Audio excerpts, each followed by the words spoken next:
All right, welcome to This Explainer. I'm your host, and today I'm stepping in as your high-end health coach.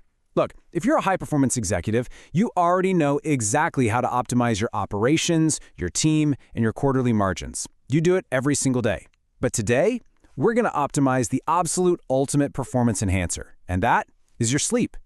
We're taking the mysterious, kind of complicated biology of sleep and transforming it into a concrete day-in-the-life framework. A real checklist you can start using tonight to drastically improve your cognitive output, your physical health, and honestly, your leadership capabilities.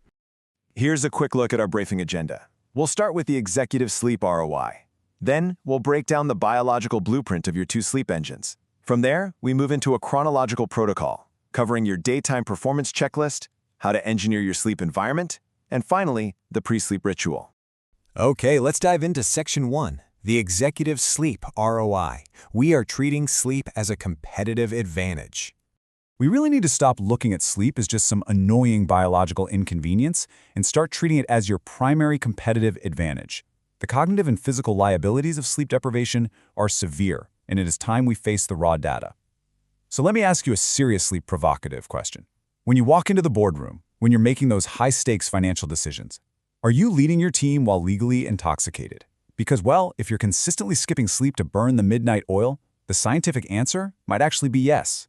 Lack of sleep impairs your focus and concentration so severely that if you are operating without adequate rest, after just 9 hours of being awake, you can exhibit the cognitive function of someone who is legally intoxicated. No joke. That means your logical prefrontal cortex is compromised, your emotional center, the amygdala, is completely overpowering your rationality, and you're far more prone to extreme moods and really risky decision-making. What's really interesting about this slide is how we can visualize memory. Think of your brain's hippocampus like a basic thumb drive. It has a very limited storage capacity for your short-term memory. Your cortex, on the other hand, is the massive main hard drive.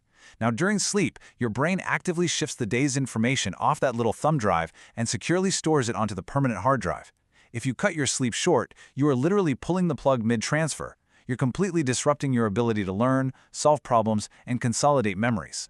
And the physical stakes? Just as high. For adults aged 45 and above, sleeping fewer than 6 hours a night leads to a staggering 200% increased likelihood of suffering a heart attack or stroke. Let that sink in. Unhealthy sleep triggers an overreactive sympathetic nervous system. It traps your body in a stressful fight-or-flight state, which spikes your heart rate, your blood pressure, and your cortisol levels. So this isn't just about feeling a little groggy. It's a direct biological threat to your longevity. Moving on to Section 2. Your two sleep engines. Let's look at the biological blueprint of rest. To master our sleep, we have to understand the underlying mechanics. Think of this like your body's organizational chart.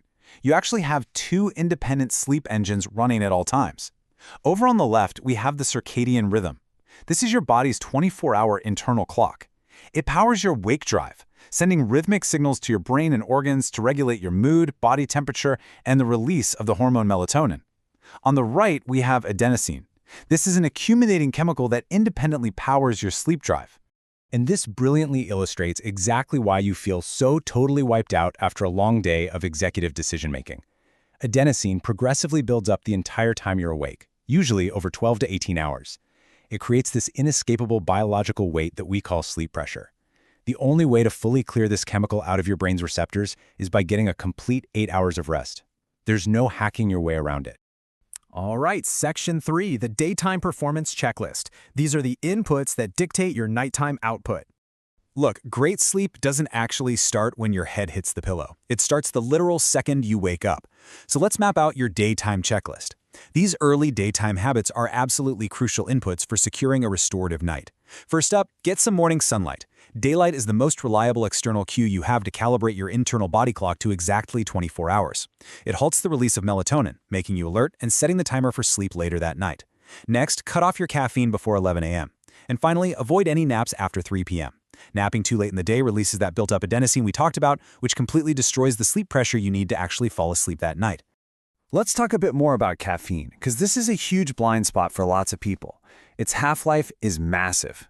5 to 7 hours after you drink that quick afternoon espresso, 50% of that caffeine is still actively circulating in your system. This is a direct threat to your sleep drive because caffeine actively binds to your brain's adenosine receptors, totally blocking those signals of sleepiness that you desperately need to wind down. So as your coach today, I am commanding you to adopt the strict 11 a.m. rule. Treat purging caffeine from your system as a non-negotiable biological requirement.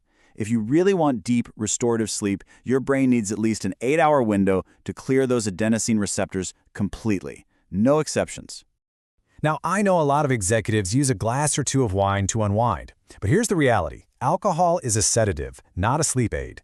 While it might help you lose consciousness faster, it is one of the absolute most powerful suppressors of REM sleep. And REM sleep is that vibrant, electrical dream state where your brain connects disparate memories and fosters your innovative problem-solving abilities. So the crucial point is, if you drink before bed, you are sacrificing the exact executive cognitive tools you rely on for your job. Next up, Section 4, Optimizing Your Sleep Environment. We're engineering the perfect sleep sanctuary.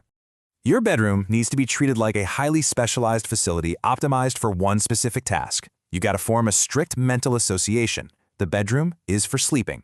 Period. Not for working, checking emails, or doom scrolling on your phone. Let's look at this quick matrix of environmental threats and our no-nonsense solutions. For artificial blue light, wear true dark glasses or blue light blockers in the evening.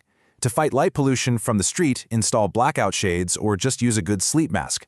For high temperatures, which actively prevent deep sleep, set your room to an exact target of 65 degrees Fahrenheit, which is about 18.3 degrees Celsius. And if you struggle with restless tossing, try an inexpensive weighted blanket. It can be an incredible tool to help you stay asleep longer. I want to dive a little deeper into the specific threat of artificial blue light from LED screens. Unlike natural sunlight, which has this nice, broad spectrum, the blue light from your phone or your laptop is a sharp, narrow peak frequency. When you look at your screen up close late at night, you are basically sending an artificial midday signal straight to your circadian rhythm. It completely halts your melatonin production, playing absolute havoc on your natural sleep cycle. Let's move to our final piece and see how this builds. Section 5, the pre-sleep ritual, the executive wind-down sequence. You just cannot go from running a high-stress, fast-paced operation straight into deep slumber. You need an intentional transition. So here's your exact evening timeline. 3 hours before bed, absolutely no large meals or heavy fluids. Digesting a massive steak right before sleep is literally like asking a factory to run at full capacity during a scheduled shutdown. It doesn't work. 2 hours before, avoid rigorous exercise because that spikes your stress hormones and core temperature. And 1 hour before, completely eliminate all screens and artificial blue light. During that final hour without screens, you want to engage in a strict, calming pre-sleep ritual to help transition your mind. Establish a consistent bedtime to really anchor that circadian rhythm. Take a hot bath or shower. This is actually an amazing trick because when you step out of the hot water, the sudden drop in your core body temperature signals to your brain that it's time to sleep. Then, read a physical book. And crucially, if you can't fall asleep, don't force it. Get up, move to another room, and do something relaxing until that sleep pressure returns. So, to summarize your brand new nightly operating procedure step by step, first, turn off the screens and dim the lights to allow your melatonin production to kick in. Second, engage in a low-stimulation activity to gently drop your heart rate. Third, step into your 65-degree, completely dark sleep sanctuary. And finally, just let the natural biology of adenosine and melatonin smoothly guide you into a highly restorative, deep sleep architecture. I want to leave you with this final, provocative thought today. You spend your entire day optimizing your business, analyzing data, and demanding high performance from everyone around you. But when are you going to optimize your sleep? Mastering this biological necessity is your ultimate untapped competitive advantage. It is time to take control of your nights so you can truly dominate your days.